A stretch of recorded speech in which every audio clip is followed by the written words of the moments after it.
미국의 정신분석학자인 칼 매닝거라는 분이 남긴 아주 유명한 말이 있습니다.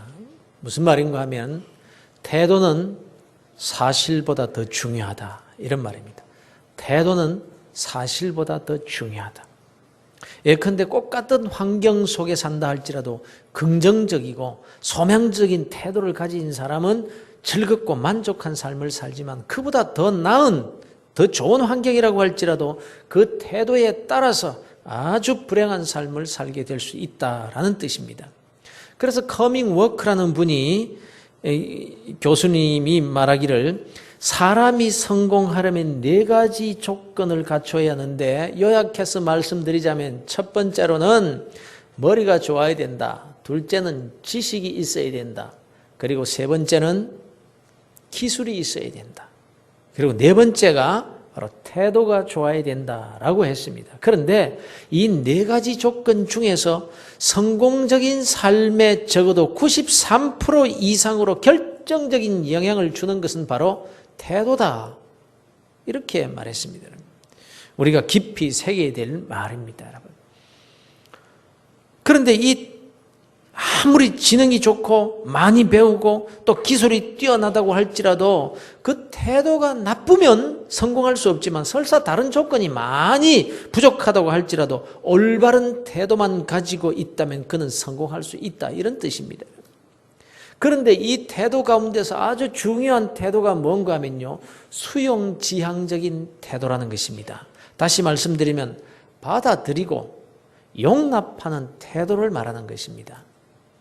오늘날 사회가 너무 악합니다. 누가 더 많이 거짓말하고 누가 더 많이 속일 것인가를 가지고 경쟁이라도 하는 것 같습니다. 그래서 믿을 사람이 없다라고 합니다. 사실 얼마나 많은 사람들이 사람에게 속아서 어려움을 당하고 있습니까?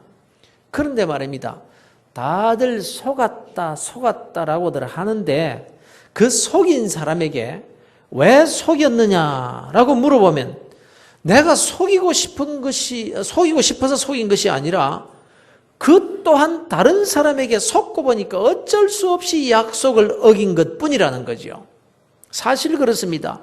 저 사람에게 받아서 이 사람에게 줘야 되는데 이 사람이 나를 속였다는 거예요. 그래서 내가 어쩔 수 없이 이 사람을 속이게 된 것인데 이 사람도 그 누군가에 또 속아서 그랬다는 거예요. 사실 이것이 오늘날 이 사회가 앓고 있는 중병이 아니냐라는 말입니다.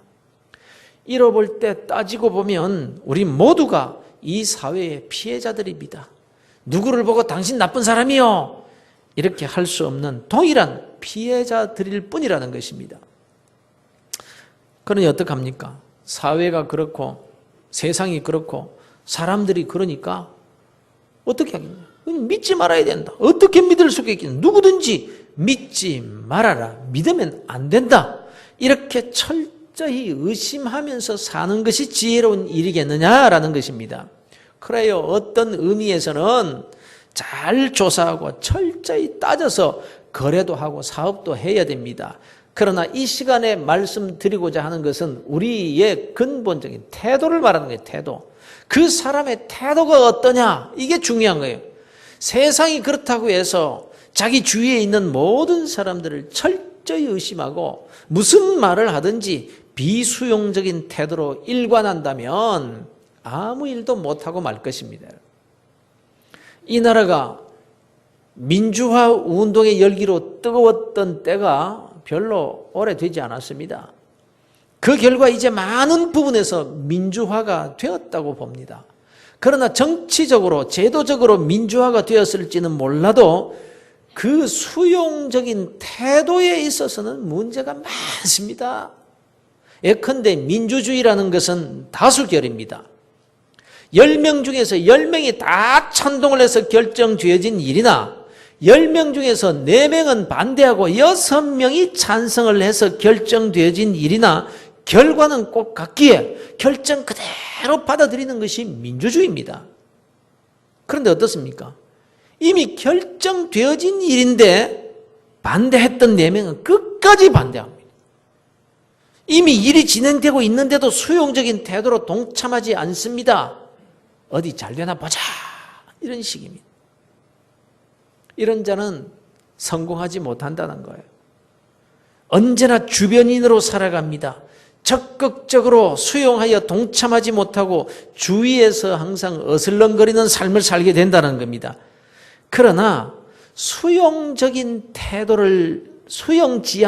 태도를 가지고 사는 사람은 혹 사람에게 속을 수도 있고 또 그래서 그것 때문에 실패할 수도 있지만 그러나 궁극적으로 결국은 그런 사람이 성공하게 되어 있다는 것입니다. 사랑하는 성도 여러분, 이제 여기서 우리의 신앙생활을 한번 되돌아보십시다. 우리가 똑같이 한 시대를 살아가면서 신앙생활을 하고 있지만 신앙생활에 대한 태도, 이 태도가 어떠냐라는 것입니다. 사실 신앙이란 하나님 앞에서의 태도라고 할 수 있는 거예요. 하나님의 말씀 앞에서의 우리의 태도에 따라서 우리의 삶의 방향이 달라지고 마는 것입니다.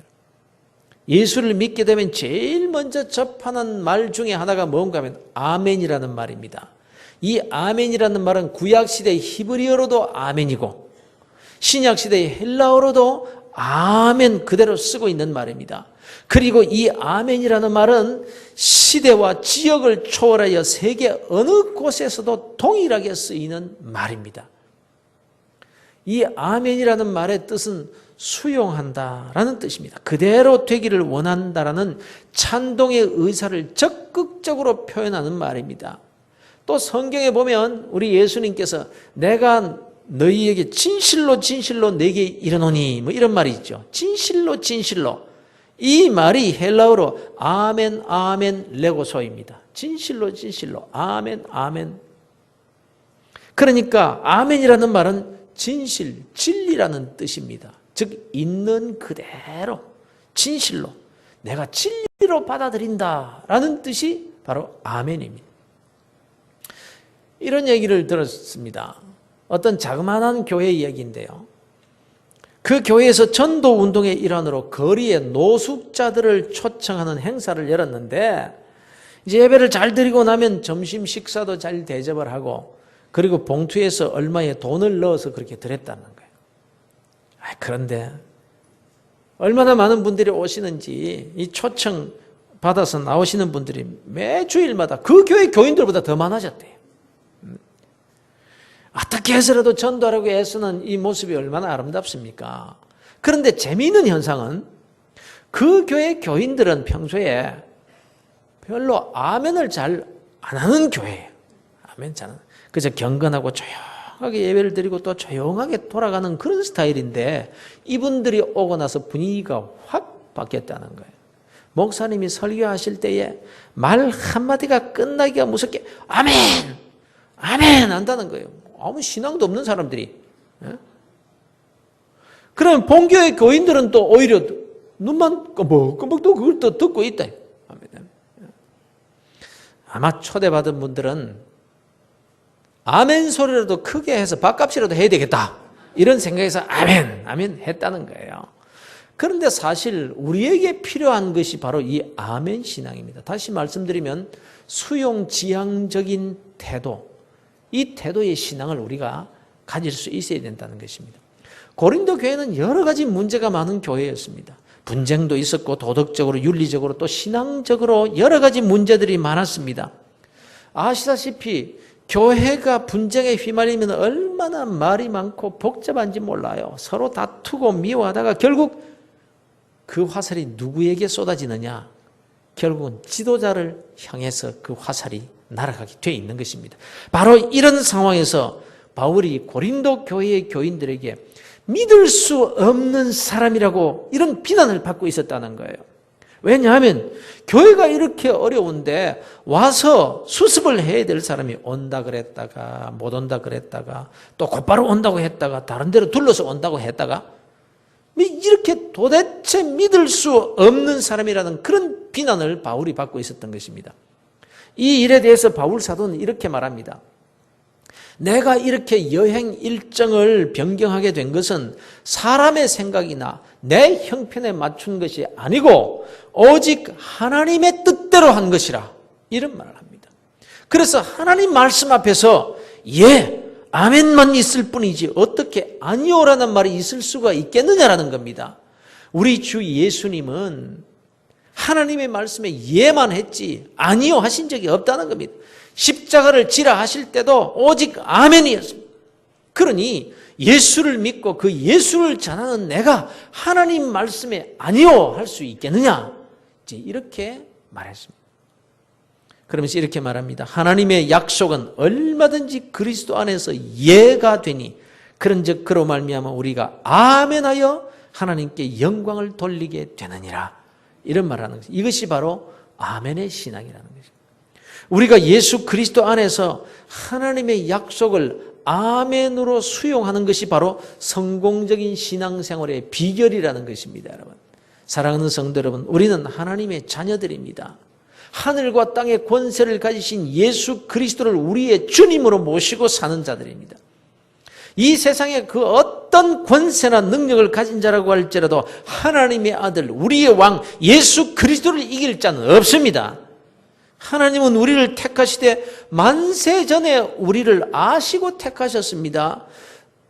섭리 가운데 이 2014년의 역사의 현장으로 부르신 분도 바로 하나님이십니다. 그러므로 우리는 그리스도 안에서 이 모든 일에 대해서 아멘 할 수가 있는 거예요. 그건 다 하나님의 뜻이 있기 때문에 우리를 향하신 하나님의 약속을 의심하지 않고 있는 그대로 수용하는 믿음이어야 된다는 것입니다. 이런 믿음을 소유하시기를 주의 이름으로 축원합니다. 사드락과 메삭과 아벳느고는 풀무불 앞에서 그들을 향하신 하나님의 약속을 바라보며 그들 앞에 닥친 현실을 아멘으로 있는 그대로 수용합니다. 그래서 그들이 뭐라고 했죠? 우리를 구원해 내시는 것이 하나님의 뜻이라면 우리를 저 극렬히 타는 풀무불에서 건져내실 것이요, 그것이 하나님의 뜻이 아니시라면 그리 아니하실지라도 불에 타 죽는다고 할지라도 우리는 아멘일 뿐입니다. 이렇게 말했던 것입니다. 그러나 이 아멘 신앙이 그들을 풀무불에 던져지지 않도록 한 것은 아닙니다. 풀무불에 던져졌습니다. 던지는 자들이 타 죽을 정도로 그 뜨거운 풀무불에 던져지고 말았더라는 것입니다. 그러나 그 극렬히 타는 풀무불 속에서 주님이 기다리고 계셨습니다. 하늘과 땅의 권세를 가진 주님께서 그 던져진 자리에서, 그 실패의 자리에서, 고난과 어려움의 자리 한복판에서 임마누엘로 함께 해주셨던 것입니다. 아멘, 할렐루야. 이것이 우리 주님이 지금도 우리와 함께 하시는 임마누엘이십니다. 여러분, 지금 여러분은 어디에 서 계십니까? 현실이 참담합니까? 이제 더 이상 바라볼 것도 없는 절망입니까? 근처에만 가도 타 죽는 풀무불에 던져질 일만 남았습니까? 내가 원치 않는 상황 가운데로 떨어지고 말았습니까? 그렇게 기도하고 소원했던 일이 이루어지지 않고 내 뜻과는 다른 처지가 되어버리고 말았습니까? 하나님, 왜 내게 이런 어려움을 주십니까? 내가 왜 이런 어려움을 만나야 되는 겁니까? 이렇게 원망스럽습니까? 그러나 아멘 신앙은 바로 여기에서 있는 그대로 수용하는 것입니다. 이것이 하나님의 뜻이라면 이것이 더 복된 일인 줄로 믿습니다. 아멘. 있는 그대로 수용하는 것. 그리고는 하나님의 약속을 바라보는 것입니다. 신명기 8장 16절에 말씀하시죠. 이는 다 너를 낮추시며 너를 시험하사 마침내 내게 복을 주려 하시며느니라. 아멘. 요셉은 신앙 지키다가 감옥에 갇혔습니다. 그러나 그는 거기에서 아멘하고 있는 그대로 수용했습니다. 원망하지 않았습니다. 그리고 하나님의 약속을 바라보면서 감옥 생활을 했습니다. 그 결과 마침내 하나님은 그를 애굽의 총리로 세우셔서 그를 통해서 민족을 구원하십니다. 자기를 노예로 팔아치운 비정의 그 형들이 양식을 구하기 위해서 애굽으로 왔을 때 요셉은 애굽의 총리였습니다. 그들의 생사 여탈권을 손에 쥐고 있는 권력가가 되어 있었습니다. 어떻게 핏줄인 어린 동생을 노예로 팔아치울 수가 있다는 말인가? 내가 그렇게 울면서 형님들 나를 노예로 팔아주지 마세요. 애걸복걸하면서 내가 그렇게 사정할 때 매정하게 어린 나를 노예로 팔아치워. 그리고는 저렇게 뻔뻔스럽게 아버지께 거짓말하고 양심의 가책도 없이 지들끼리 잘도 살았구나. 도무지 나는 용서할 수 없어. 용서 못해. 이것이 보편적인 사람들의 태도입니다. 그러나 요셉은 하나님 앞에서 아멘 신앙, 수용적인 신앙의 태도를 가지고 있었던 것입니다. 바로 이 태도입니다. 요셉이 형들에게 이르되 내게로 가까이 오소서. 그들이 가까이 가니 이르되 나는 당신들의 아우 요셉이니 당신들이 애굽의 판자라. 당신들이 나를 이곳에 팔았다고 해서 근심하지 마소서. 한탄하지 마소서. 하나님이 생명을 구원하시려고 나를 당신들보다 먼저 보내셨나이다. 이렇게 말합니다. 하나님의 섭리의 수용적인 신앙적인 태도로 보니까 있는 그대로 받아들일 수 있었습니다. 원수갑지 않습니다. 용서를 넘어서 축복하고 저들 때문에 하나님께서 내게 은혜를 베푸셨다라고 생각하게 됩니다. 사랑하는 성도 여러분,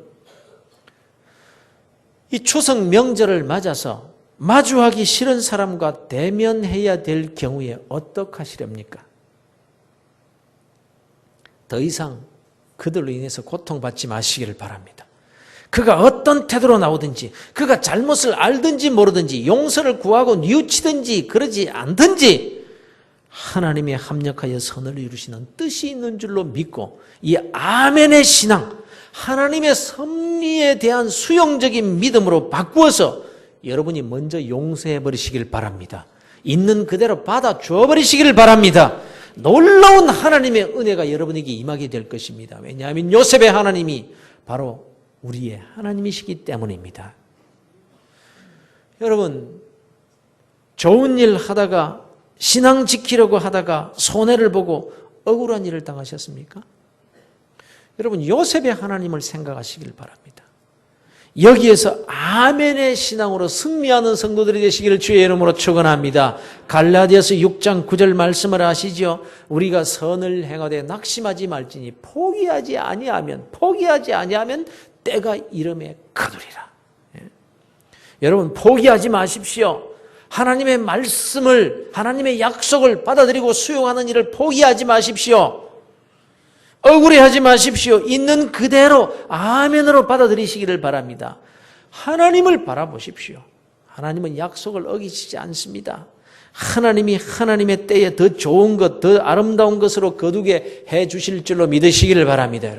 바울 사도는 자신의 육체의 가시, 곧 질병 때문에 얼마나 많이 울부짖었는지 모릅니다. 하나님, 내가 다른 사람의 병은 고쳐주도록 하시면서 왜 내 병은 고쳐주지 않는 것입니까? 하나님, 내가 복음을 전하는 자 아닙니까? 내가 복음을 전하기 위해서는 내가 건강해져. 내가 아프면서 다른 사람의 병을 고쳐준다? 다른 사람들이 나를 비웃지 않겠습니까? 하나님, 그러니 내 병도 좀 고쳐주세요.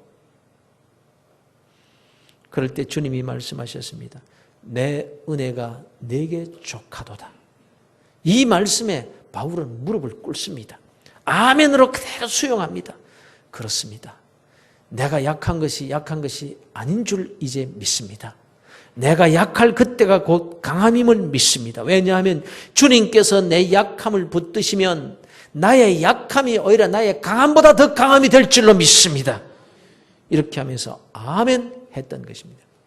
그래서 그는 약한 자나 강한 사람이었습니다.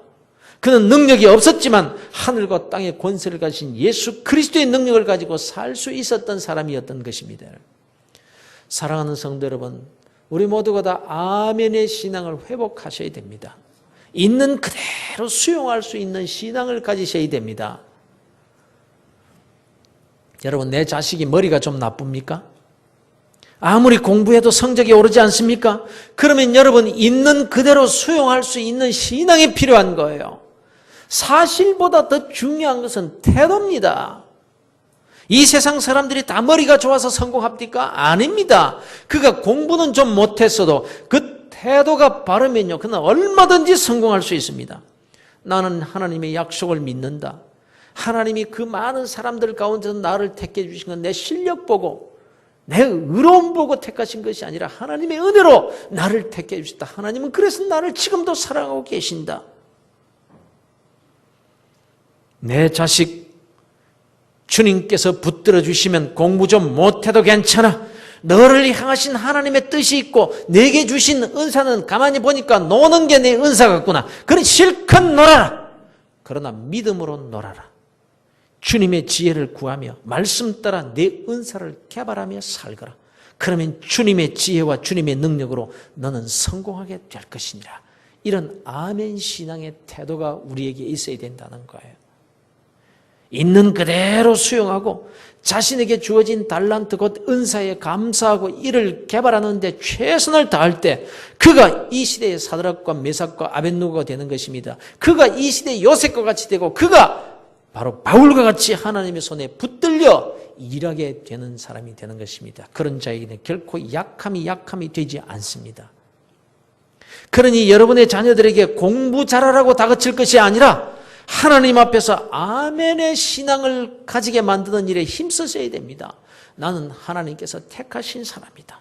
나는 하나님의 사람이라는 이런 믿음을 가질 수 있도록 여러분의 자녀들에게 격려를 많이 해주셔야 됩니다. 스스로 하나님의 섭리에 수용적인 태도를 가질 수 있도록 용기를 북돋아 주셔야 됩니다. 그것이 자녀 사랑이고 최고의 투자이며 대대로 축복의 유산을 물려주는 길이 되기 때문입니다. 여러분 사실보다 중요한 것은 우리의 신앙의 태도라는 것입니다. 많은 사람들이 환경 앞에서 좌절합니다. 낙심하고 포기합니다. 여러분 사람은 누구나 다 실패할 수 있습니다.